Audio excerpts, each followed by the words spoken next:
So I want to talk about what you can play in a large ensemble. This can work for producing guitar in the studio and also for playing gigs with a large group live. This becomes particularly tricky when there's multiple guitar players, maybe two or even three. But there's a few things that you can know beforehand that can help this process a little bit. So first thing you want to do is make sure you really know the composition. All right, so you want to know the melody, the harmony, the form, if there's already a written guitar part, things like that. And not only that, you also want to make sure that you know what's the most important part of each section. You know, if you're playing the melody on a particular section, you want to make sure you don't cover that melody up. You know, that melody has to come through. If it's a solo, then you want to make sure you're not covering the solo up. Everything you play, you want to make sure it's accompanying the most important part and adding to the composition instead of taking away from it. So to help bring the most important part of a song out, there are a few things you can do as well. If there's, two people playing a melody and there's four people playing chords, well, that's probably going to be out of balance, and the melody's not going to come through, and the chords are going to be too loud.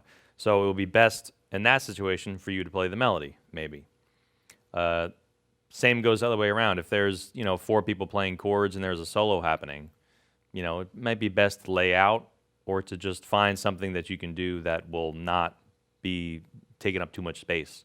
So when you're trying to make sure that a particular part is being heard, it's good to be aware of what's happening around you. If there's two people playing a melody and four people playing chords, well, then the melody's probably going to get buried and the chords are going to be too loud. So you should, play the melody as well. And if there's a solo happening and there's like four people playing chords, then it might be good to lay out or find something to play that really will enhance that and bring it out and not cover it up. So once you know what to play, then you need to know how to play it. All right, so a general rule of thumb I like to tell myself is that I want to play something exactly the same or totally different.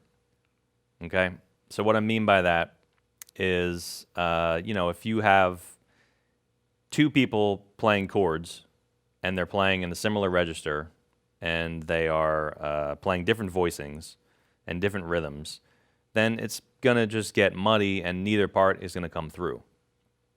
So in that situation, I would like to play exactly what they're playing, whether it's a keyboard or another guitar. I would play exactly what they're playing, and what happens then is that it makes it fuller and it gives it a unique sound because there's two people playing the same chords with different instruments maybe. So that can be, really a good thing to do. Or I want to play something totally different. If someone is playing something syncopated and funky, then I might want to play more like long type chords, things like that.